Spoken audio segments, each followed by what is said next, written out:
এই বায়ুমণ্ডল বিভিন্ন উপাদানে তোমার গঠিত, অর্থাৎ বায়ুমণ্ডলের মধ্যে বিভিন্ন ধরনের উপাদান রয়েছে। তাহলে সেই বিভিন্ন ধরনের উপাদানগুলো কি আছে, তাহলে আমরা সেইগুলো দেখব। তাহলে বায়ুমণ্ডলের মধ্যে যে বিভিন্ন উপাদান রয়েছে তার মধ্যে প্রথমে আমরা যেটা দেখব সেটা হচ্ছে তোমার জলীয় বাষ্প। কি আছে? জলীয় বাষ্প। জলীয় বাষ্প। তাহলে বায়ুমণ্ডলের যে উপাদানগুলো আছে সেই উপাদানকে তিনটে ভাগে ভাগ করা হয়েছে। প্রথম যে উপাদান আমরা দেখব সেটা হচ্ছে তোমার জলীয় বাষ্প। তাহলে বায়ুমণ্ডলের জলীয় বাষ্প কোথা থেকে আসে? আমরা জানি যে পৃথিবীর প্রায় 3 ভাগ জল রয়েছে আর 1 ভাগ হচ্ছে স্থলভাগ রয়েছে। আর এই জলভাগ সমুদ্রে রয়েছে, নদীতে রয়েছে, পুকুর, নালা, বিভিন্ন ক্ষেত্র রয়েছে যেখানে জল রয়েছে। আর এই জলাশয়গুলো থেকে তোমার সূর্যের আলোতে জল বাষ্পীভূত হয়, আর বাষ্পীভূত হয়ে সেই জল কোথায় মেশে? বায়ুতে মেশে। তাহলে সেই জল তোমার কোথায় গিয়ে? বায়ুতে মেশে, এবং সেটাই হচ্ছে তোমার বায়ু জলীয় বাষ্প। তাহলে জলীয় বাষ্পের উৎস কি আছে? আমাদের পৃথিবীর যে বিভিন্ন জলাশয় আছে সেই জলাশয়গুলো থেকে সূর্যের তাপে জল বাষ্পীভূত হয় এবং বায়ুতে মেশে, সেটাই হচ্ছে তোমার জলীয় বাষ্পের উৎস। আর এই জলীয় বাষ্প তোমার তাহলে কি হয়? তোমার এই জলীয় বাষ্প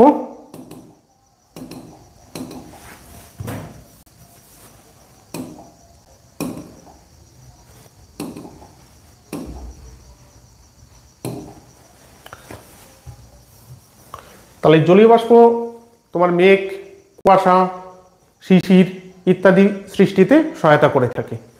তবে পৃথিবীর বিভিন্ন অংশে কিন্তু জলীয় বাষ্প বিভিন্ন ধরনের হয়। সব জায়গায় জলীয় বাষ্পের পরিমাণ সমান নয় বায়ুতে। কোনো কোনো জায়গায় জলীয় বাষ্পের পরিমাণ বেশি, যেমন যে সমস্ত অঞ্চলে জলভাগ বেশি রয়েছে সেই অঞ্চলে কি হবে? বায়ুতে জলীয় বাষ্পের পরিমাণ বেশি থাকবে। যেখানে বৃষ্টিপাত বেশি হয় সেখানে বায়ুতে কি হবে? জলীয় বাষ্পের পরিমাণ বেশি থাকবে। আবার যেখানে বৃষ্টিপাত হয় না, মরু অঞ্চল, তাহলে সেখানে কি হয়? বায়ুতে জলীয় বাষ্পের পরিমাণ অটোমেটিক কম হয়। এই কারণে বলা হয়েছে যে বায়ুমণ্ডলের সব জায়গায় জলীয় বাষ্পের পরিমাণ সমান নয়। তাহলে কিরকম আছে? তাহলে জলভাগ যেখানে আছে এবং বৃষ্টিপাত বেশি হয় সেখানে জলীয় বাষ্প বেশি। এই কারণে বলা হয়েছে বায়ুমণ্ডলের গড় জলীয় বাষ্পের পরিমাণ হচ্ছে 0.5 থেকে 4%। 0.5 থেকে কত শতাংশ? 4%। তাহলে বায়ুতে জলীয় বাষ্পের পরিমাণ হচ্ছে 1/2 থেকে 4%-এর মধ্যে গড়ে। কেননা নিরক্ষীয় অঞ্চলে 1, মেরু অঞ্চলে 1, ক্রান্তীয় অঞ্চলে আলাদা, মরু অঞ্চলে আলাদা। তাহলে গড় যদি আমরা দেখি তাহলে দেখব বায়ুতে 0.5 থেকে 4% জলীয় বাষ্প রয়েছে। আর জলীয় বাষ্প কি হয়? তোমার মেঘ সৃষ্টিতে, কুয়াশা সৃষ্টিতে, শিশির সৃষ্টিতে সহায়তা করে থাকে। তাহলে এই হচ্ছে বায়ুমণ্ডলের জলীয় বাষ্পের উৎস এবং তার কাজ। এছাড়া জলীয় বাষ্প ছাড়া কি রয়েছে বায়ুতে? ধূলিকণা। কি রয়েছে? ধূলিকণা। তাহলে বায়ুমণ্ডলের আরেকটি অন্যতম উপাদান হচ্ছে তোমার ধূলিকণা। তাহলে ধূলিকণা কোথা থেকে আসে বায়ুতে? বায়ুতে ধূলিকণা আসে, আমরা জানি যে সমুদ্রের জল হচ্ছে লবণাক্ত। তাহলে সমুদ্রের জল কি? লবণাক্ত। আমরা অনেকেই সমুদ্রে গেছি এবং সেখানে দেখেছি যে মুখে জল আসলে সেটা হচ্ছে লবণাক্ত, অর্থাৎ সমুদ্রের জলে কি আছে? লবণ আছে। আর এই লবণ যখন জল বাষ্পীভূত হয় তখন জলীয় বাষ্প বা জলীয় বাষ্পের সাথে সাথে লবণ কণাও তোমার উপরে ওঠে এবং বায়ুতে মেশে, এবং সেটাও তোমার বায়ুতে মেশে বায়ুতে অবস্থান করে। এছাড়া তোমার বিভিন্ন স্থান থেকে ধুলোবালি ওড়ে, যেমন মরু অঞ্চল থেকে বালি ওড়ে, তাহলে সে বায়ু কোথায় গিয়ে মেশে? বায়ুতে মেশে। তাহলে বায়ুতে ধূলিকণার উৎস সেখান থেকে আসে। এছাড়া কোথা থেকে হয়? যেমন কোনো স্থানে তোমার তাপবিদ্যুৎ কেন্দ্র রয়েছে, তাহলে তাপবিদ্যুৎ কিভাবে উৎপাদন করা হয়? সাধারণত কয়লা পুড়িয়ে উৎপাদন করা হয়। আর সেই কয়লা পোড়ানোর সময় কয়লার যে ছাই ভস্ম, সেই ছাই ভস্ম কোথায় গিয়ে মেশে? বায়ুতে গিয়ে মেশে এবং বায়ুতে ধূলিকণার উৎস হিসাবে কাজ করে। এছাড়া আরো কি উৎস আছে? যেরকম উল্কাপাত। যখন উল্কাপাত হয় আমরা জানি যে মেসোস্ফিয়ারে এসে উল্কা ভস্মীভূত হয়, আর এই ভস্মীভূত হলে সেই ভস্মীভূত পদার্থ কোথায় মেশে? তোমার বায়ুতে মেশে। তাহলে এই হচ্ছে তোমার বায়ুতে যে ধূলিকণা রয়েছে তার উৎস। তাহলে ধূলিকণাগুলো কি কাজ করে থাকে? যখন মেঘ সৃষ্টি হবে, সেই মেঘের প্রাথমিক অবস্থায় জলীয় বাষ্প সেই ধূলিকণাকে আশ্রয় করায় ঘনীভূত হয়। অর্থাৎ মেঘ সৃষ্টিতে তোমার ধূলিকণার ভূমিকা রয়েছে। এছাড়া আর কিছু ধূলিকণার ভূমিকা রয়েছে, যেরকম তোমার আর ভূমিকা রয়েছে কুয়াশা সৃষ্টিতে। জলীয় বাষ্প তোমার কুয়াশা ধূলিকণাকে কেন্দ্র করে কুয়াশা সৃষ্টি হয়। তাহলে কুয়াশা সৃষ্টিতেও ধূলিকণা বিশেষ ভূমিকা নেয়। এছাড়া আর কিছু ভূমিকা রয়েছে তোমার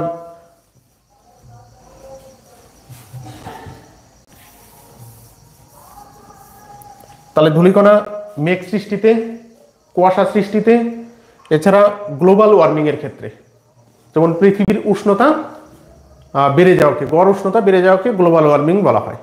আর সেই গ্লোবাল ওয়ার্মিং এর ক্ষেত্রেও তোমার ধূলিকণা বিশেষ গুরুত্বপূর্ণ ভূমিকা নেয়। তাহলে সেটা কিভাবে নেয়? কারণ ধূলিকণা এই সূর্যের আলোকে শোষণ করে রাখে। কারণ সূর্যের আলো যতটা আসে পৃথিবীতে ততটা ফিরে যায়, কিন্তু এক্ষেত্রে কি করে, ধূলিকণা জলীয় বাষ্প সূর্যের আলো যতটা আসে তার কিছুটা অংশ শোষণ করে রাখে এবং পৃথিবীর গড় উষ্ণতা বৃদ্ধিতে সহায়তা করে থাকে। তাহলে এই হচ্ছে বায়ুমণ্ডলের যে উপাদান, সেই উপাদানের মধ্যে উল্লেখযোগ্য ধূলিকণা, যেটা বিশেষ ভূমিকা নিয়ে থাকে। তাহলে বায়ুমণ্ডলের যে ধূলিকণা রয়েছে, এই ধূলিকণাকে এক কথায় বলা হচ্ছে অ্যারোসোল। কি বলা হয়? অ্যারোসোল। তাহলে বায়ুমণ্ডলের ধূলিকণাকে কি বলা হয়? অ্যারোসোল বলা হয়। পরীক্ষা অনেক সময় কোশ্চেন আসে, অ্যারোসোল কাকে বলে? বায়ুতে ভাসমান যে ধূলিকণা রয়েছে সেই ধূলিকণাকেই অ্যারোসোল বলা হয়ে থাকে। তাহলে আমরা এখানে বায়ুমণ্ডলের উপাদান হিসেবে জলীয় বাষ্প পেলাম এবং ধূলিকণা পেলাম। এরপরে আমরা যেটা দেখব সেটা হচ্ছে তোমার গ্যাসীয় উপাদান, কারণ বায়ুমণ্ডলের প্রধান উপাদান হচ্ছে গ্যাসীয় উপাদান। তাহলে আমরা দেখব সেগুলো। এগুলো মুছে দিচ্ছি। তাহলে বায়ুমণ্ডলের উপাদান কি কি পেয়েছি? জলীয় বাষ্প, ধূলিকণা এবং গ্যাসীয় উপাদান। তাহলে আমাদের যে বায়ুমণ্ডলের যে প্রধান উপাদান সেটা হচ্ছে গ্যাসীয় উপাদান। তাহলে আমরা দেখি যে গ্যাসীয় উপাদান কি কি আছে বায়ুতে। তাহলে কি আছে? গ্যাসীয় উপাদান। গ্যাসীয় উপাদান। তাহলে বায়ুমণ্ডলের যে গ্যাসীয় উপাদানগুলো রয়েছে এটাই হচ্ছে বায়ুমণ্ডলের প্রধান উপাদান। আর এই গ্যাসীয় উপাদানকে আবার তিনটে শ্রেণীতে ভাগ করে আলোচনা করা যায়। তাহলে কটা শ্রেণীতে ভাগ করে আলোচনা করা যায়? তিনটে শ্রেণীতে। যেরকম একটা শ্রেণী আছে স্থির গ্যাস। স্থির কি আছে? স্থির গ্যাস। তাহলে স্থির গ্যাস বলা হয়েছে কেন? কারণ গ্যাসের মধ্যে গ্যাসীয় যে উপাদান রয়েছে তার মধ্যে বিভিন্ন ধরনের গ্যাস রয়েছে। আর বিভিন্ন ধরনের গ্যাসের মধ্যে কিছু কিছু গ্যাস রয়েছে তার পরিমাণ হচ্ছে স্থির। পরিমাণ কি আছে? স্থির। অর্থাৎ বায়ুমণ্ডল যতটুকু আছে প্রায় ততটুকুই থাকে, অর্থাৎ প্রায় স্থির অবস্থায় রয়েছে। তাহলে সেই গ্যাসকে কি বলা হয়? স্থির গ্যাস। তাহলে আমরা দেখে নিই যে কিছু কিছু উদাহরণ তোমার স্থির গ্যাসের মধ্যে রয়েছে যার পরিমাণ প্রায় নির্দিষ্ট, বাড়ে না বা কমে না, অল্প বাড়ে বা কমে, প্রায় নির্দিষ্ট রয়েছে। সেই গ্যাসকে কি বলা হয়? স্থির গ্যাস। তাহলে স্থির গ্যাসের মধ্যে উদাহরণ কি আছে? যেমন নাইট্রোজেন, বায়ুমণ্ডলের প্রধান গ্যাস। প্রধান গ্যাস কি আছে? নাইট্রোজেন। এর পরিমাণ কত শতাংশ আছে? 78.08%। তাহলে বায়ুমণ্ডলে প্রধান গ্যাস কি আছে? নাইট্রোজেন। নাইট্রোজেন গ্যাসের পরিমাণ কত আছে? 78.8%। আর এই নাইট্রোজেন গ্যাস হচ্ছে স্থির গ্যাসের মধ্যে পড়ে, অর্থাৎ এর পরিমাণ বাড়ে বা কমে না, প্রায় স্থির অবস্থায় তোমার এই গ্যাসটা পাওয়া যায়। তাহলে এই কারণে নাইট্রোজেনকে কি বলা হয়েছে? স্থির গ্যাস। নাইট্রোজেন ছাড়া আর যে গ্যাস আছে যেমন O2, অক্সিজেন। কি আছে? অক্সিজেন। তাহলে অক্সিজেনের পরিমাণ কত আছে? 20.94%। তাহলে বায়ুমণ্ডলে O2 গ্যাসের পরিমাণ হচ্ছে মানে দ্বিতীয় পর্যায়ে রয়েছে, সেকেন্ড পজিশনে রয়েছে।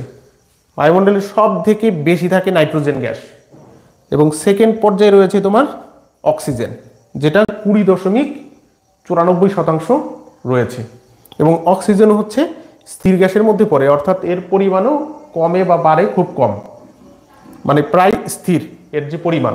তাহলে কত আছে পরিমাণ? 20.94% রয়েছে। এছাড়া স্থির গ্যাসের মধ্যে রয়েছে যেমন আর্গন। কি আছে? আর্গন। তাহলে আর্গন গ্যাসের পরিমাণ কত আছে? আর্গন গ্যাসের পরিমাণ হচ্ছে 0.93%, থার্ড পজিশনে রয়েছে পরিমাণের দিক থেকে। তাহলে বায়ুমণ্ডলের সব থেকে বেশি গ্যাস রয়েছে কি? নাইট্রোজেন। সেকেন্ড পজিশনে রয়েছে কি? অক্সিজেন। এবং থার্ড পজিশনে কি রয়েছে? আর্গন, যার পরিমাণ হচ্ছে 0.93%। আর এই সমস্ত গ্যাসগুলো কি গ্যাস? স্থির গ্যাস, অর্থাৎ এর পরিমাণ নির্দিষ্ট। বায়ুমণ্ডলের পরিমাণ কি আছে? নির্দিষ্ট, তাই একে কি বলা হয়েছে? স্থির গ্যাস। পরীক্ষাতে আসে, তোমার কম্পিটিশন পরীক্ষা এবং ক্লাসের পরীক্ষা, সমস্ত পরীক্ষাতে এগুলো এসে থাকে। তাহলে আমাদের এগুলো খেয়াল রাখতে হবে। তাহলে আমরা দেখব পরে আর কি গ্যাস আছে। তাহলে স্থির গ্যাসের মধ্যে আর যে গ্যাসটা পাবো আমরা সেটা হচ্ছে কার্বন ডাইঅক্সাইড, CO2। তাহলে CO2 এর পরিমাণ কত আছে? 0.033%। 0.033%। তাহলে বায়ুমণ্ডলে CO2 এর পরিমাণ কত আছে? 0.033%। প্রায় ফোর্থ পজিশনে অবস্থান করেছে কার্বন ডাইঅক্সাইড গ্যাস। তাহলে এই যে গ্যাসের উদাহরণগুলো আমরা দিলাম, তাহলে কি কি উদাহরণ দিয়েছি? নাইট্রোজেন, অক্সিজেন, আর্গন এবং কার্বন ডাইঅক্সাইড। এর পরিমাণ হচ্ছে প্রায় স্থির, প্রায় স্থির অর্থাৎ নির্দিষ্ট। তাহলে এই গ্যাসগুলো আমরা পেয়েছি। এরপরে আমরা দেখব যে গ্যাস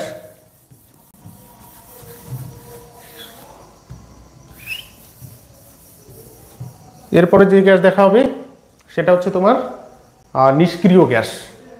তাহলে বায়ুতে স্থির গ্যাস ছাড়াও আরও কিছু গ্যাস রয়েছে নিষ্ক্রিয়, এবং বায়ুতে তার পরিমাণ হচ্ছে খুবই কম। যেমন স্থির গ্যাস আমরা যেগুলো দেখেছি, কি গ্যাস প্রথমে দেখলাম? স্থির, অর্থাৎ এর পরিমাণ প্রায় নির্দিষ্ট। এবং এই স্থির গ্যাসের পরিমাণ যদি আমরা একসঙ্গে ধরি তাহলে প্রায় 99%। তাহলে কত শতাংশ আছে? প্রায় 99%। তাহলে স্থির গ্যাসের পরে কি গ্যাস আছে? তোমার নিষ্ক্রিয় গ্যাস। নিষ্ক্রিয় গ্যাস।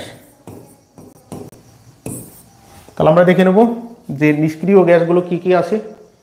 নিষ্ক্রিয় গ্যাসের মধ্যে আছে হাইড্রোজেন, হিলিয়াম, রেডন, জেনন। তাহলে helium, hydrogen, radon, xenon, krypton, এই ধরনের বিভিন্ন নিষ্ক্রিয় গ্যাস বায়ুমণ্ডলে অবস্থান করেছে এবং তার পরিমাণ হচ্ছে খুবই কম, নগণ্য। তাহলে বায়ুমণ্ডলে যে নিষ্ক্রিয় গ্যাসগুলো আছে তার পরিমাণ কত শতাংশ আছে? বায়ুমণ্ডলে যে নিষ্ক্রিয় গ্যাস রয়েছে তার পরিমাণ হচ্ছে 0.003%। তাহলে বায়ুমণ্ডলে নিষ্ক্রিয় গ্যাসের পরিমাণ কত আছে? 0.003%, খুবই নগণ্য। তাহলে আমরা প্রথমে বায়ুমণ্ডলে কোন গ্যাস পেয়েছি? স্থির গ্যাস, যার পরিমাণ নির্দিষ্ট। তারপরে কোন গ্যাস পেয়েছি? নিষ্ক্রিয় গ্যাস, যেটা বায়ুমণ্ডলে খুবই কম, অর্থাৎ নগণ্য পরিমাণে এই গ্যাস রয়েছে। 3 নম্বরে আমরা যেটা দেখব সেটা হচ্ছে তোমার পরিবর্তনশীল গ্যাস বা অস্থায়ী পরিবর্তনশীল গ্যাস। কি আছে?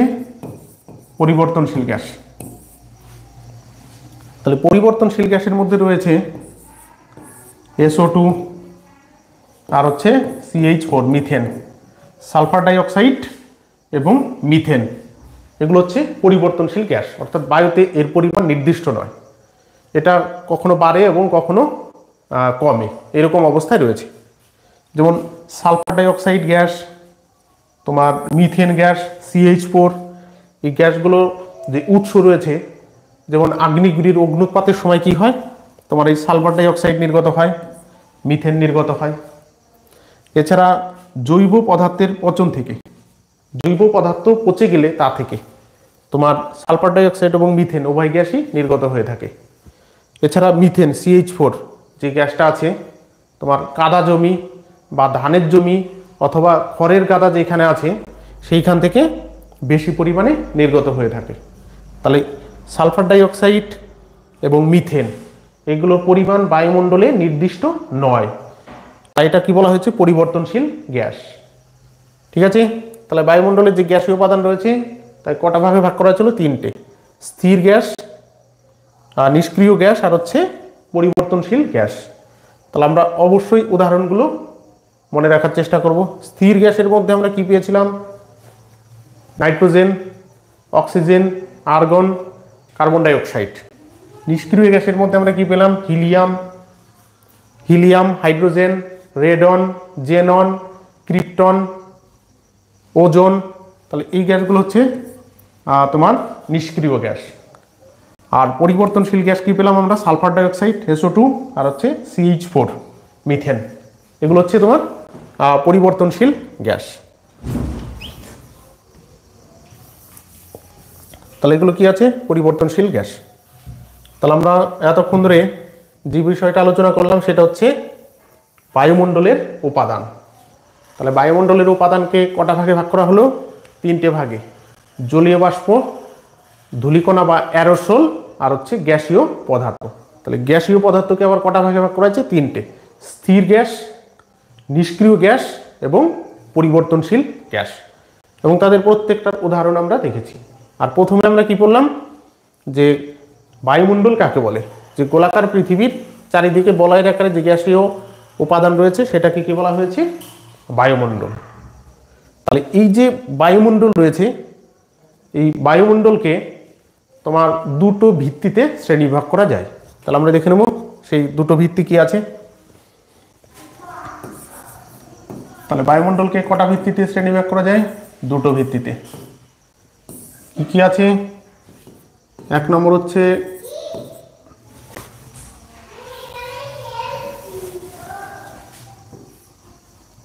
হচ্ছে তোমার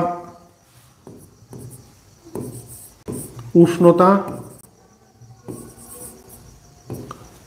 আর হচ্ছে উপাদান। তাহলে উষ্ণতা এবং উপাদান অনুসারে বায়ুমণ্ডলকে শ্রেণীবিভাগ করা যায়। আর একটা যেটা শ্রেণীবিভাগ করা যায়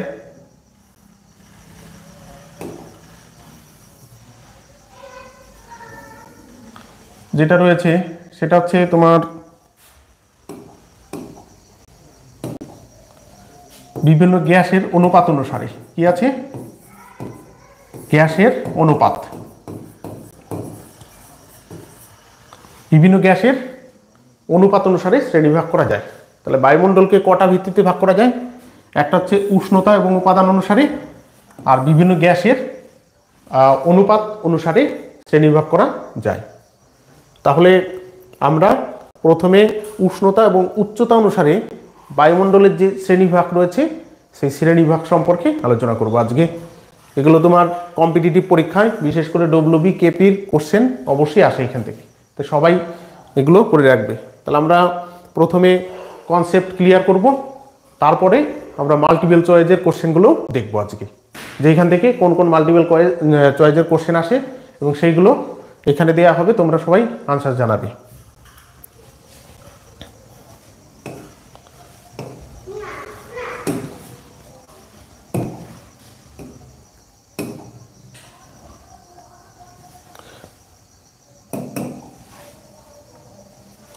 তাহলে আমরা বায়ুমণ্ডলের স্তরটা দেখব।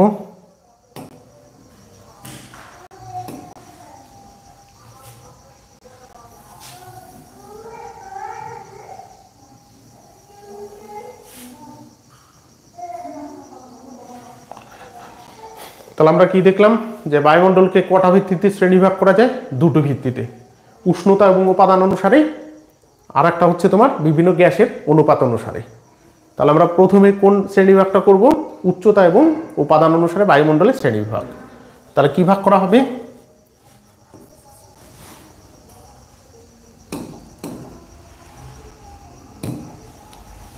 তাহলে প্রথমে ভাগ করা হবে হচ্ছে উচ্চতা আর হচ্ছে উষ্ণতা অনুসারে। তাহলে উচ্চতা এবং উষ্ণতা অনুসারে আমরা বায়ুমণ্ডলের শ্রেণী বিভাগ করব এবং সেই সম্পর্কে জানব। তাহলে উচ্চতা এবং উষ্ণতা অনুসারে বায়ুমণ্ডলকে 6টা শ্রেণীতে ভাগ করা হয়েছে। কটা ভাগে? 6টি ভাগে ভাগ করা হয়েছে এবং প্রত্যেকটি ভাগ আমরা পরপর তার যে বৈশিষ্ট্য রয়েছে সেই সম্পর্কে আমরা আলোচনা করে যাব। তাহলে এখানে চিত্রে আমরা দেখতে পাচ্ছি প্রথম যে স্তর রয়েছে ট্রোপোস্ফিয়ার, দ্বিতীয় স্তর হচ্ছে স্ট্র্যাটোস্ফিয়ার, মেসোস্ফিয়ার, থার্মোস্ফিয়ার, এক্সোস্ফিয়ার। এই হচ্ছে বিভাগ, প্রধানত 5টা ভাগ। তবে এরপরেও আর একটা স্তর ধরা যায়, সেটা হচ্ছে ম্যাগনেটোস্ফিয়ার। ওটাকে যদি আমরা না ধরি তাও কোনো সমস্যা নেই। তাহলে বায়ুমণ্ডলের প্রধানত 5টা ভাগ কি আছে? ট্রোপোস্ফিয়ার, স্ট্র্যাটোস্ফিয়ার, মেসোস্ফিয়ার, থার্মোস্ফিয়ার আর হচ্ছে এক্সোস্ফিয়ার। আর এক্সোস্ফিয়ারের পরে কি রয়েছে? ম্যাগনেটোস্ফিয়ার। তাহলে ম্যাগনেটোস্ফিয়ার। তাহলে আমরা এই প্রত্যেকটা স্তরের যে আলাদা আলাদা বৈশিষ্ট্য রয়েছে এবং যে প্রশ্নগুলো এখান থেকে এসে থাকে সেই সম্পর্কে আলোচনা করার চেষ্টা করব। তাহলে টোটালে বায়ুমণ্ডলকে কটা ভাগে ভাগ করা যায়? 6টা ভাগে। আর প্রধানত কটা ভাগ? 5টা ভাগ। তাহলে আমরা পরপর প্রথমে কোন স্তরটা আলোচনা করব? প্রথমে যে স্তরটা আলোচনা করব সেটা হচ্ছে তোমার ট্রোপোস্ফিয়ার। ট্রোপোস্ফিয়ার।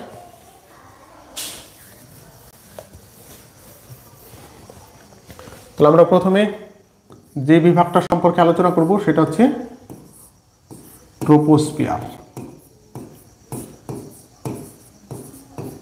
ট্রোপোস্ফিয়ার কি আছে? ট্রোপোস্ফিয়ার। তাহলে ট্রোপোস্ফিয়ার ভূপৃষ্ঠ থেকে কত কিলোমিটার? আমরা এখানে দেখতে পাচ্ছি পৃথিবীর ছবি আঁকা রয়েছে। আমরা জানি যে পৃথিবীর যে বহির্ভাগ রয়েছে, পৃথিবীর এই বহির্ভাগকে বলা হয় ভূপৃষ্ঠ, যার উপরে আমরা বসবাস করছি। পৃথিবীর সমস্ত জীবজগৎ, ঘরবাড়ি, রাস্তাঘাট যার উপর অবস্থান করেছে তোমার, সেটাই হচ্ছে ভূপৃষ্ঠ। তাহলে ভূপৃষ্ঠ থেকে ওপরের দিকে পরপর বায়ুমণ্ডলকে উষ্ণতা এবং উপাদান অনুসারে কটা ভাগে? প্রধানত 5টা ভাগে ভাগ করা হয়েছে, অথবা সাধারণত 6টা ভাগে ভাগ করা হয়েছে। তাহলে তার মধ্যে প্রথম যে স্তর আছে সেটা হচ্ছে ট্রোপোস্ফিয়ার। তাহলে ট্রোপোস্ফিয়ারের উচ্চতা কত আমরা প্রথমে দেখে নেব। ট্রোপোস্ফিয়ারের সাধারণত গড় উচ্চতা হচ্ছে 14 থেকে 16 কিলোমিটার। কোথা থেকে? ভূপৃষ্ঠ থেকে। তাহলে ভূপৃষ্ঠ থেকে ট্রোপোস্ফিয়ার 14 থেকে 16 কিলোমিটারের মধ্যে অবস্থান করেছে। তবে এই যে ট্রোপোস্ফিয়ার রয়েছে, প্রথম যেটা স্তর ভূপৃষ্ঠ থেকে 14 থেকে 16 কিলোমিটার উচ্চতা পর্যন্ত যে বায়ুমণ্ডলের স্তর রয়েছে তাকে বলা হচ্ছে ট্রোপোস্ফিয়ার।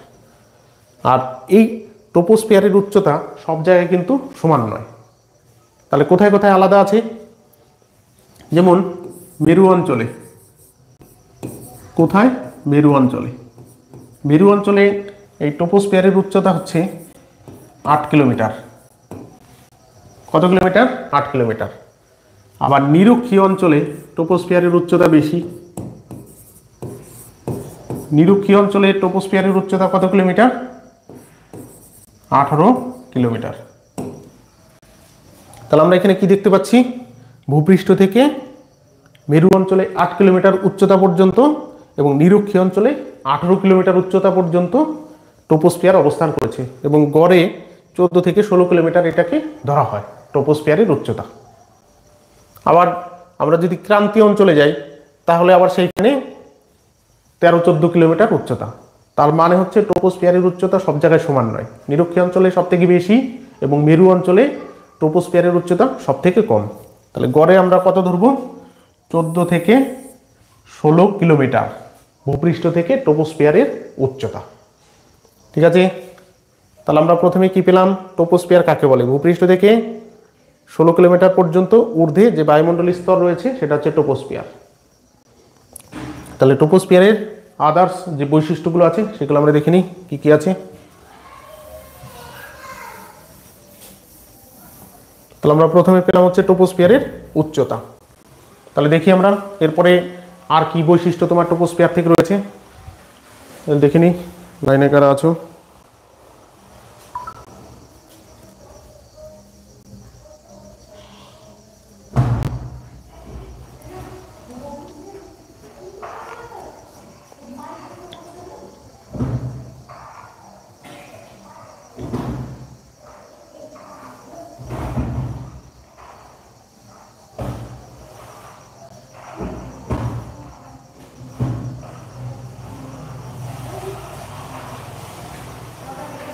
ঠিক আছে, তাহলে আমরা পরে চলে যাই পরবর্তী অংশে। তাহলে ট্রপোস্ফিয়ারের উচ্চতা, গড় উচ্চতা হচ্ছে 14 থেকে 16 কিলোমিটার। মেরু অঞ্চলে কম, নিরক্ষীয় অঞ্চলে বেশি। মেরু অঞ্চলে 8 কিলোমিটার, নিরক্ষীয় অঞ্চলে 18 কিলোমিটার উচ্চতা। তাহলে এটা হচ্ছে তোমার 1 নম্বর বৈশিষ্ট্য। তাহলে 1 নম্বর বৈশিষ্ট্য কি পেলাম? ট্রপোস্ফিয়ার 14 থেকে 16 কিলোমিটার উচ্চতা বিশিষ্ট হয়। তাহলে 2 নম্বর বৈশিষ্ট্য আমরা দেখব যে ট্রপোস্ফিয়ারের কি বৈশিষ্ট্য রয়েছে। যেমন ভূপৃষ্ঠ থেকে উচ্চতা বাড়ার সাথে সাথে, ভূপৃষ্ঠ থেকে কি হয়? উচ্চতা বাড়ার সাথে সাথে উষ্ণতা হ্রাস পেতে থাকে। তাহলে কি হয়? উষ্ণতা হ্রাস পায়। তাহলে ট্রপোস্ফিয়ারের উচ্চতা বাড়ার সাথে সাথে কি হয়? উষ্ণতা হ্রাস পায়। তাহলে কিরকম হারে হ্রাস পায়? কিরকম হারে হ্রাস পায়? প্রতি কিলোমিটারে 1 কিলোমিটারে 1 কিলোমিটারে হচ্ছে 6.4 ডিগ্রি সেন্টিগ্রেড হারে উষ্ণতা হ্রাস পায়।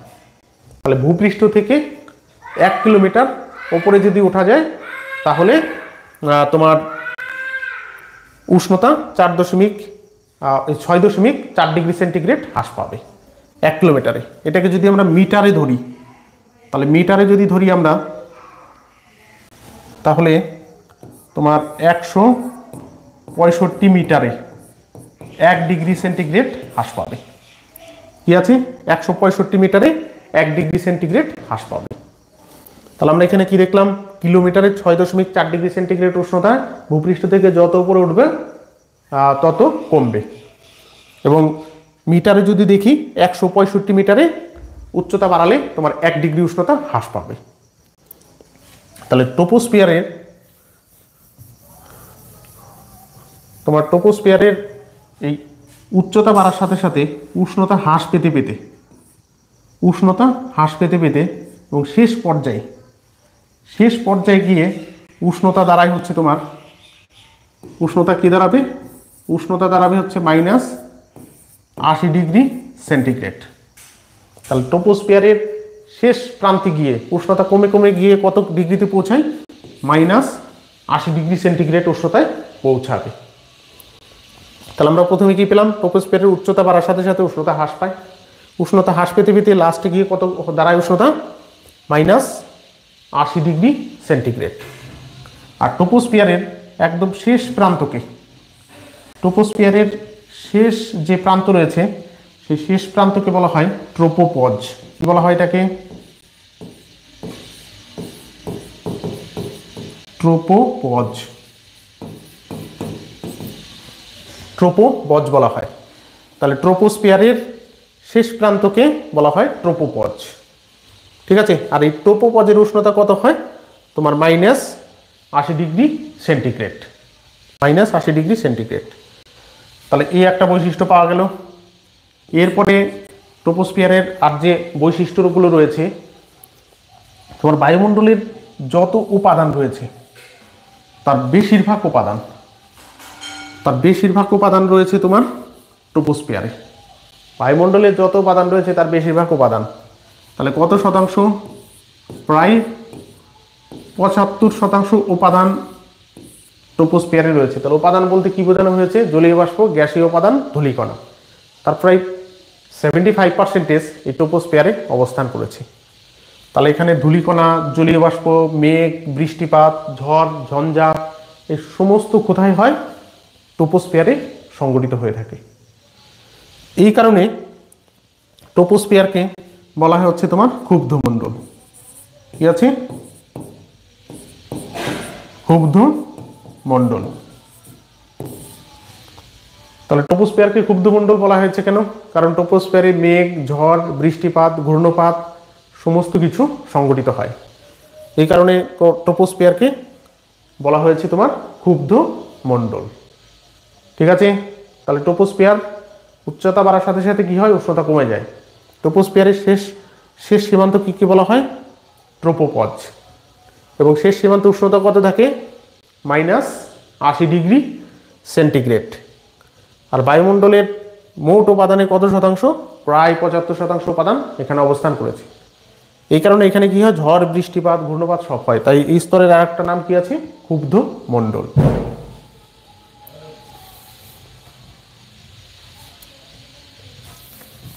তাহলে আর একটা নাম হচ্ছে তোমার ক্ষুব্ধ মণ্ডল। এছাড়া আরো বিভিন্ন বৈশিষ্ট্য রয়েছে তোমার ট্রোপোস্ফিয়ারের। তাহলে সেই বৈশিষ্ট্যগুলো আমরা এখানে দেখে নেব। যেরকম ট্রোপোস্ফিয়ারে উষ্ণ বায়ু উপরে ওঠে, আবার ঠান্ডা বায়ু নিচের দিকে নামে, অর্থাৎ বায়ু উপরে এবং নিচে চলাচল করে। এই কারণে ট্রোপোস্ফিয়ারকে তোমার সংবহন মণ্ডলও বলা হয়। কি বলা হয়, সংবহন মণ্ডল। তাহলে ট্রোপোস্ফিয়ারকে সংবহন মণ্ডল বলা হয় কেন, উষ্ণ বায়ু উপরে ওঠে, ঠান্ডা বায়ু নিচে নামে, অর্থাৎ বায়ুর উপরে নিচে ওঠানামা করে। এই কারণে ট্রোপোস্ফিয়ারের আর একটা নাম কি আছে, সংবহন মণ্ডল।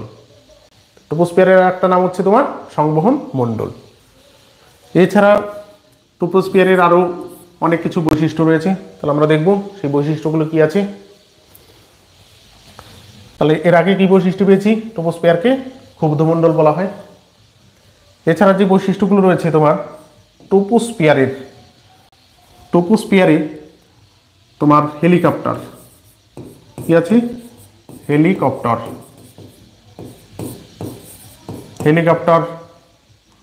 যাত্রীবাহী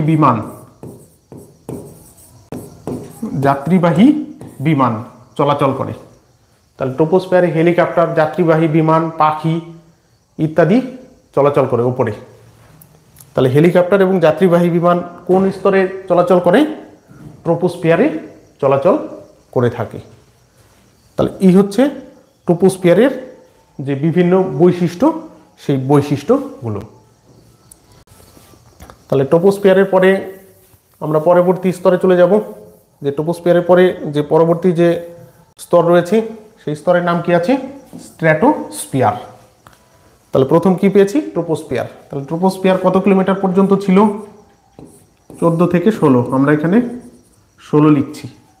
আর স্ট্র্যাটোস্ফিয়ারের উচ্চতা কত আছে, স্ট্র্যাটোস্ফিয়ারের উচ্চতা হচ্ছে 50 কিলোমিটার।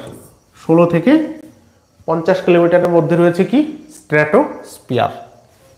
তাহলে ট্রোপোস্ফিয়ার ভূপৃষ্ঠ থেকে 16 কিলোমিটার গড়ে, এবং 16 থেকে 50 কিলোমিটার কোন স্তর আছে, স্ট্র্যাটোস্ফিয়ার।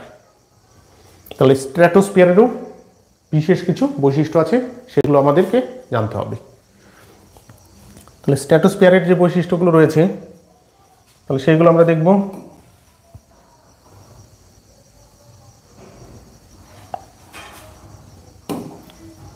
তাহলে স্ট্র্যাটোস্ফিয়ারের প্রথম বৈশিষ্ট্য আমরা দেখি। এটা কি হয়, উচ্চতা বাড়ার সাথে সাথে উষ্ণতা কি হয়, বাড়তে থাকে। উচ্চতা বাড়ার সাথে সাথে উষ্ণতা বাড়তে থাকে। আর এইখানে কি হয়েছিল, উচ্চতা বাড়ার সাথে সাথে উষ্ণতা কমতে থাকে। তাহলে এইখানে অর্থাৎ স্ট্র্যাটোস্ফিয়ারের উচ্চতা বাড়ার সাথে সাথে কি হয়, উষ্ণতা বাড়তে থাকে। তাহলে কি হয়, উষ্ণতা বাড়ে। লিখে দিচ্ছি আমরা, উষ্ণতা বাড়ে। তাহলে কোন স্তরে, স্ট্র্যাটোস্ফিয়ারে। উচ্চতা বাড়লে উষ্ণতা উপরের দিকে, অর্থাৎ উষ্ণতা কি হয়, বাড়তে থাকে। আর এই যে স্ট্র্যাটোস্ফিয়ার রয়েছে, স্ট্র্যাটোস্ফিয়ারের ঊর্ধ্ব সীমান্তকে, এই যে দাগ দিয়ে দেখানো হয়েছে, এটা কি আছে, স্ট্র্যাটোস্ফিয়ারের ঊর্ধ্ব সীমান্ত। ওই স্ট্র্যাটোস্ফিয়ারের ঊর্ধ্ব সীমান্তকে বলা হয় স্ট্র্যাটোপজ। কি বলা হয়, স্ট্র্যাটোপজ। তাহলে আমরা এখানে লিখে দিই স্ট্র্যাটোপজ।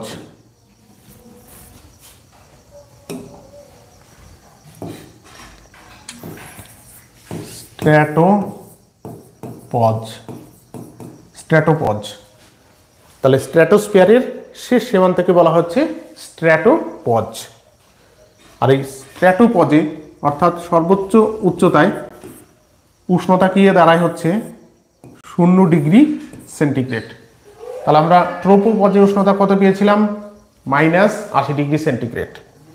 আবার উষ্ণতা বাড়তে বাড়তে কত ডিগ্রি পৌঁছেছে, 0 ডিগ্রি সেন্টিগ্রেডে। তাহলে স্ট্র্যাটোপজের উষ্ণতা কত, 0 ডিগ্রি সেন্টিগ্রেড। উচ্চতা বাড়ার সাথে সাথে কি হয়, উষ্ণতা বাড়তে থাকে।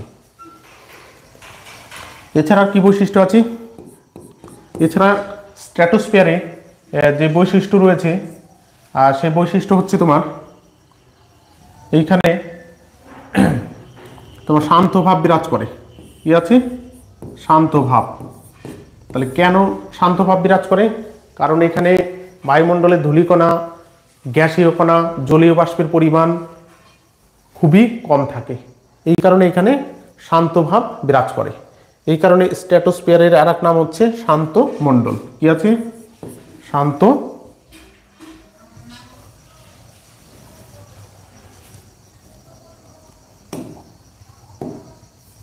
কি আছে? শান্ত মণ্ডল।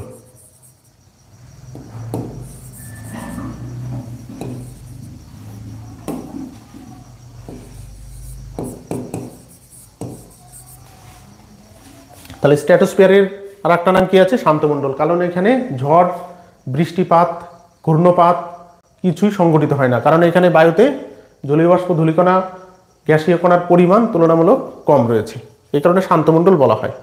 আর যেহেতু শান্তভাব বিরাজ করে, তাই তোমার স্ট্র্যাটোস্ফিয়ারের উপর দিয়ে যেটা চলে সেটা হচ্ছে জেট বিমান। কি আছে? জেট বিমান। তাহলে আমরা এখানে কি পেয়েছিলাম? যাত্রীবাহী বিমান, হেলিকপ্টার চলে কোথায়?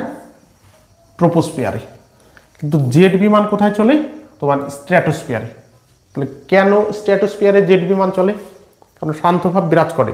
আর জেট বিমানের গতিবেগ খুব বেশি, ঘন্টায় 1600 থেকে প্রায় 2500 কিলোমিটার হয়ে থাকে। বিভিন্ন জেট বিমানের বিভিন্ন গতি, যুদ্ধ বিমান যেটাকে বলা হয়, যেমন ভারতের রাফায়েল, সুখোই 30 MKI, তেজাস, এগুলো হচ্ছে জেট বিমান বা যুদ্ধ বিমান। এর গতিবেগ 1600 থেকে 2500 কিলোমিটার পর্যন্ত হয়ে থাকে। তাই ট্রোপোস্ফিয়ারে যদি ওই বিমানগুলো চলাচল করে, তাহলে সেই ক্ষেত্রে মেঘ, তোমার ঝড় ইত্যাদির সঙ্গে ধাক্কা লেগে কি হবে? ধ্বংস হয়ে যাবে, কারণ গতিবেগ এত বেশি থাকে। আর স্ট্র্যাটোস্ফিয়ারে কি হয়? যেহেতু মেঘ, ঝড়, বৃষ্টি কিছুই হয় না, তাই সেখানে কি হয়? শান্তভাব বিরাজ করে। আর শান্তভাব বিরাজ করার জন্য সেই শান্ত পরিবেশে তোমার জেট যে প্লেনগুলো আছে উচ্চ গতিবেগ সম্পন্ন, সেগুলো সহজেই চলাচল করতে পারে। তাহলে জেট বিমান কোন স্তরে চলে? স্ট্র্যাটোস্ফিয়ারে চলে। শান্তমণ্ডল কাকে বলা হয়? স্ট্র্যাটোস্ফিয়ারকে বলা হয়। স্ট্র্যাটোস্ফিয়ারের সর্বোচ্চ সীমাকে কি বলা হয়? স্ট্র্যাটোপজ। স্ট্র্যাটোপজে উষ্ণতা কত থাকে? 0 ডিগ্রি সেন্টিগ্রেড। স্ট্র্যাটোস্ফিয়ার কত থেকে কত কিলোমিটার? 16 থেকে 50 কিলোমিটার। ঠিক আছে? উচ্চতা বাড়ার সাথে সাথে স্ট্র্যাটোস্ফিয়ারে কি হয়? উষ্ণতা বাড়তে থাকে।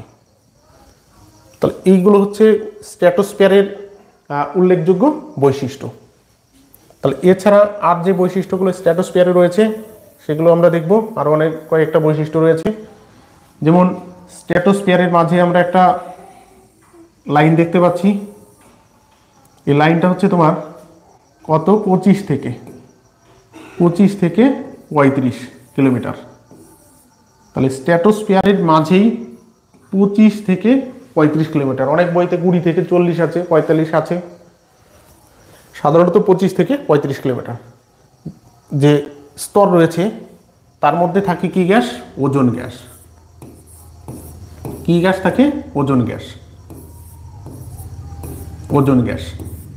তাহলে 25 থেকে 35 কিলোমিটারের মধ্যে, স্ট্র্যাটোস্ফিয়ারের মধ্যে ওজোন গ্যাসের প্রাধান্য দেখা যায়। তাছাড়া বায়ুমণ্ডলের ট্রোপোস্ফিয়ার, স্ট্র্যাটোস্ফিয়ারেও ওজোন গ্যাস আছে, কিন্তু তার যে ঘনত্ব সেটা বেশি নয়। যেখানে ঘনত্ব বেশি সেটা হচ্ছে 25 থেকে 35 কিলোমিটার। এই কারণে 25 থেকে 35 কিলোমিটার যে উচ্চতা রয়েছে সেটাকে বলা হয় ওজোন স্তর।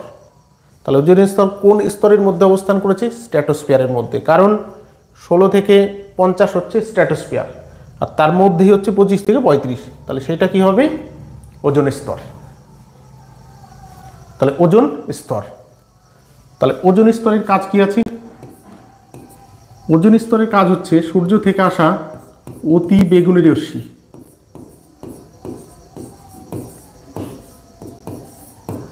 অতি বেগুনি রশ্মিকে কি করে? অতি বেগুনি রশ্মিকে শোষণ করে। আর অতি বেগুনি রশ্মিকে শোষণ করে জীবজগৎকে ওই অতি বেগুনি রশ্মির হাত থেকে রক্ষা করে। এর কারণ কি? কারণ ওই সূর্য থেকে যে অতি বেগুনি রশ্মি আসে, এক্স রশ্মি, গামা রশ্মি, তোমার ওই রশ্মিগুলো আমাদের ত্বকে যদি পড়ে তাহলে ক্যান্সার হবে, তোমার উদ্ভিদের উপরে পড়লে তার পাতা, ফুল, ফল ইত্যাদির পরিমাণ কমে যাবে। আরও বিভিন্ন ধরনের কুপ্রভাব দেখা যাবে কিসে, ওই অতিবেগুনি রশ্মি যদি পৃথিবীতে চলে আসে। কিন্তু 25 থেকে 35 কিলোমিটার মধ্যে কোন স্তর রয়েছে? ওজোন স্তর রয়েছে। আর সেই ওজোন স্তর সূর্যের এই অতিবেগুনি রশ্মিগুলো কি করে? তোমার শোষণ করে। ফলে জীবজগৎকে এই ওজোন স্তরের হাত থেকে, এই সূর্যের অতিবেগুনি রশ্মির হাত থেকে রক্ষা করে। তাহলে স্ট্র্যাটোস্ফিয়ারের মাঝেই রয়েছে ওজোন স্তর, যেটা অতিবেগুনি রশ্মিকে শোষণ করে জীবজগৎকে তোমার রক্ষা করে থাকে। তাহলে কি করে থাকে? জীবজগৎকে রক্ষা করে থাকে। এছাড়া তোমার স্ট্র্যাটোস্ফিয়ারে আরেকটি বিশেষ বৈশিষ্ট্য তোমার এখানে রয়েছে। আরেকটি বিশেষ বৈশিষ্ট্য কি আছে? তোমার এখানে মুক্তিক মেঘ, মুক্তিক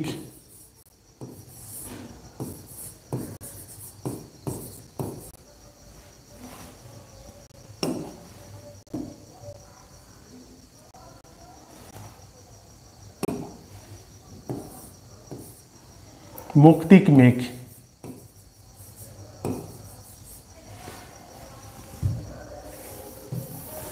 কি দেখা যায় এখানে তোমার?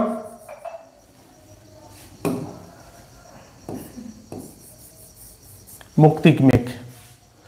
তাহলে স্ট্র্যাটোস্ফিয়ারের আরেকটি উল্লেখযোগ্য বৈশিষ্ট্য হচ্ছে তোমার এখানে মুক্তিক মেঘ লক্ষ্য করা যায়। তাহলে মুক্তিক মেঘ কোন স্তরে থাকে? স্ট্র্যাটোস্ফিয়ারে থাকে, বা স্ট্র্যাটোস্ফিয়ারে তোমার লক্ষ্য করা যায় হচ্ছে মুক্তিক মেঘ। ঠিক আছে? তাহলে মুক্তিক মেঘ কোন স্তরে? স্ট্র্যাটোস্ফিয়ারে তোমার রয়েছে হচ্ছে মুক্তিক মেঘ। তাহলে আমরা এখানে স্ট্র্যাটোস্ফিয়ার পেয়েছি। স্ট্র্যাটোস্ফিয়ারের পরে কোন স্তর রয়েছে? মেসোস্ফিয়ার। কি স্তর রয়েছে? মেসোস্ফিয়ার। তাহলে মেসোস্ফিয়ার পড়ার আগে আমরা এইখানে যেগুলো পড়েছি তার থেকে কিছু এমসিকিউ কোশ্চেন আমরা দেখে নিই, যে এমসিকিউ কোশ্চেন কি আছে।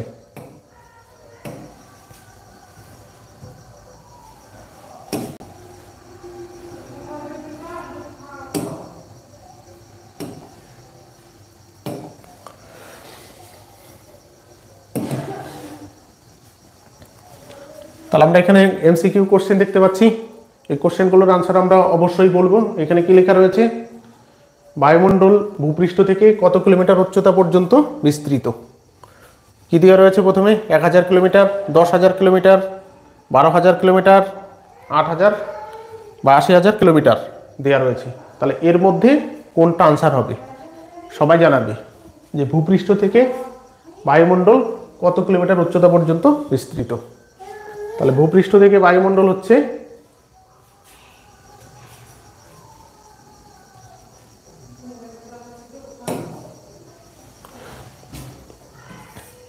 10,000 কিলোমিটার পর্যন্ত বিস্তৃত। তাহলে ভূপৃষ্ঠ থেকে বায়ুমণ্ডল কত কিলোমিটার পর্যন্ত বিস্তৃত? 10,000 কিলোমিটার পর্যন্ত বিস্তৃত। এটা হবে তোমার আনসার। তাহলে এরপরের কোশ্চেন আমরা দেখব।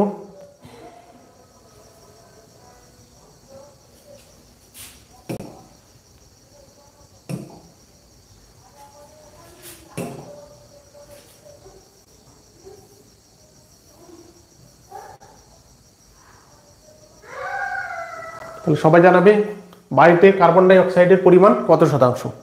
কি আছে? বায়ুতে কার্বন ডাই অক্সাইডের পরিমাণ কত শতাংশ রয়েছে? তাহলে বায়ুতে কার্বন ডাই অক্সাইডের পরিমাণ কত শতাংশ রয়েছে? তাহলে এখানে কি দিয়ে রয়েছে?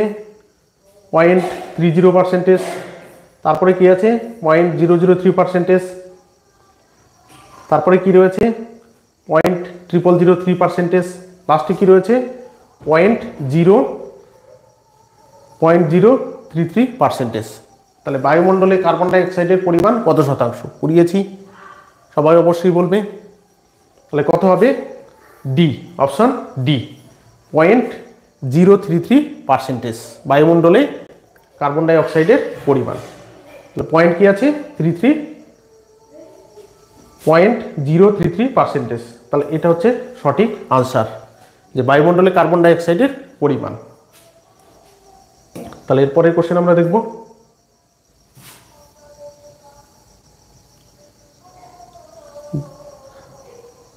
কি আছে? যাত্রীবাহী বিমান বায়ুমণ্ডলের কোন স্তরে চলাচল করে?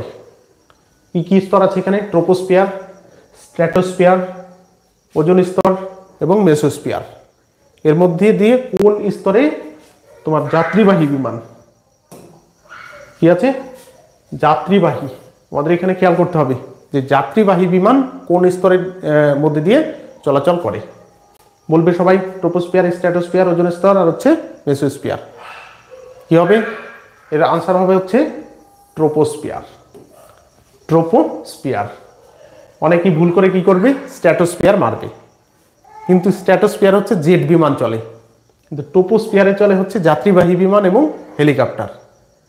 ঠিক আছে, এবং তার উপরে রয়েছে কি? স্ট্র্যাটোস্ফিয়ার, সেই স্তরে চলে হচ্ছে জেট বিমান। তাহলে এইখানে কোন বিমান চলে? জেট বিমান। আর যাত্রীবাহী বিমান কোন স্তরে চলবে? ট্রোপোস্ফিয়ারে। তাহলে ঠিক আছে, তাহলে আমরা 4 নম্বর কোশ্চেন দেখে নিই কি আছে।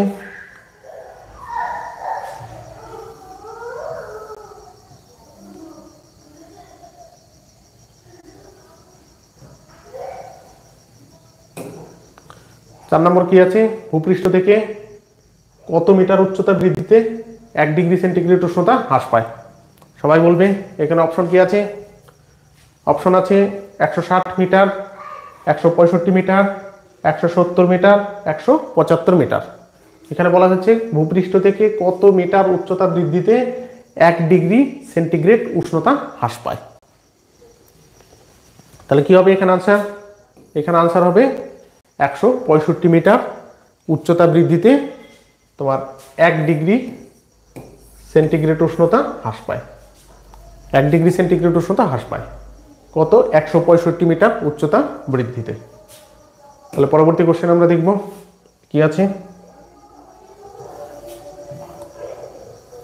পরবর্তী 5 নম্বর কোশ্চেন। 5 নম্বর কোশ্চেন কি বলেছে? হুব্ধমণ্ডল বলা হয় বায়ুমণ্ডলের কোন স্তরকে? সবাই অবশ্যই পারবো। হুব্ধমণ্ডল বলা হয় বায়ুমণ্ডলের কোন স্তরকে?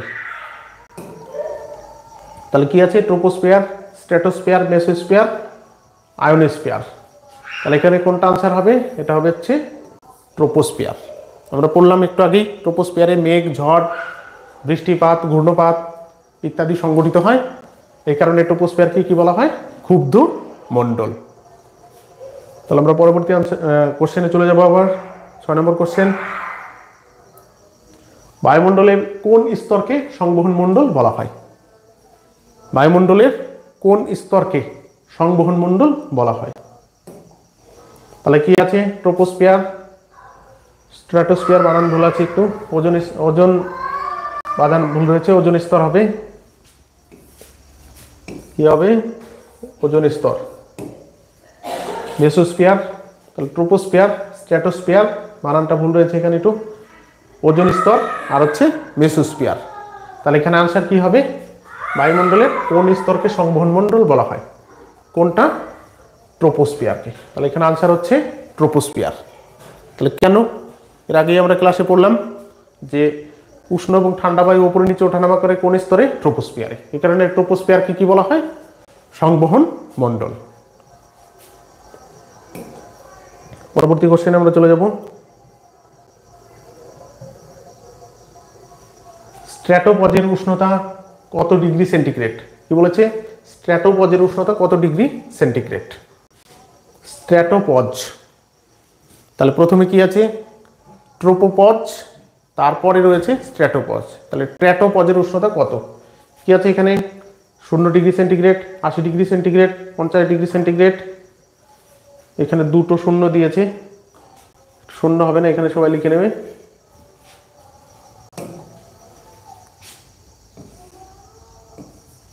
ডিগ্রি সেন্টিগ্রেড ভুল লিখেছে।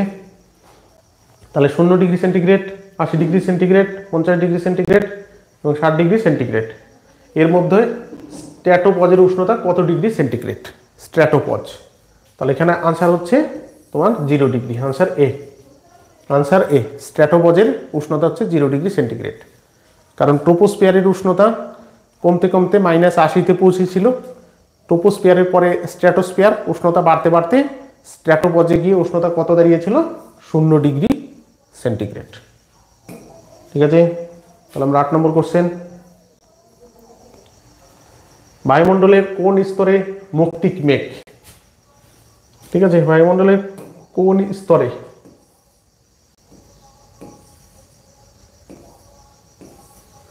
বায়ুমণ্ডলের কোন স্তরে মুক্তিক মেঘ দেখা যায়? বায়ুমণ্ডলের কোন স্তরে মুক্তিক মেঘ দেখা যায়? Mesosphere, troposphere, thermosphere, magnetosphere. কোন স্তরে তোমার মুক্তিক মেঘ দেখা যাবে? তাহলে আমরা এর আগেই পড়েছি মুক্তিক মেঘ দেখা যাবে হচ্ছে কোন স্তরে?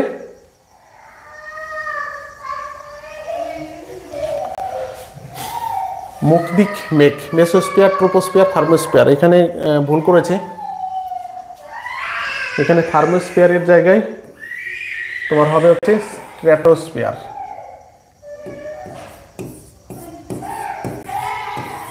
স্ট্র্যাটোস্ফিয়ার কি হবে? স্ট্র্যাটোস্ফিয়ার। তাহলে বায়ুমণ্ডলের কোন স্তরে মুক্তিক মেঘ দেখা যাবে? ট্রোপোস্ফিয়ার, তারপরের কি স্তর আছে? স্ট্র্যাটোস্ফিয়ার। তাহলে আনসার হবে এইটা, আনসার বি। এখানে ভুল লিখেছে। তাহলে বায়ুমণ্ডলের স্ট্র্যাটোস্ফিয়ারে মুক্তিক মেঘ দেখা যায়। ঠিক আছে, তাহলে পরের কোশ্চেন আমরা চলে যাব। 9 নম্বর কোশ্চেন, বায়ুমণ্ডলের কোন স্তরে উল্কা ভস্মীভূত হয়? ভুল। তাহলে বায়ুমণ্ডলের কোন স্তরে উল্কা ভস্মীভূত হয়? এই স্তরটা আমাদের এখনো পড়া হয়নি। তাহলে আমরা আজকে কটা স্তর পড়েছি? ট্রোপোস্ফিয়ার এবং স্ট্র্যাটোস্ফিয়ার। তাহলে পরের দিন আমরা যে স্তরগুলো রয়েছে troposphere, stratosphere, mesosphere, thermosphere, exosphere, magnetosphere, সেই স্তরগুলো সম্পর্কে যখন পড়ব তখন এই কোশ্চেনগুলো আমরা আলোচনা করব।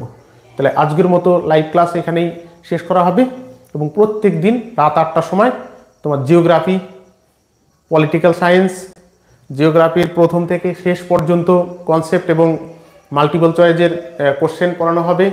পলিটিক্যাল সায়েন্সে 1 নম্বর অনুচ্ছেদ থেকে তোমার 395 ধারা পর্যন্ত পড়ানো হবে।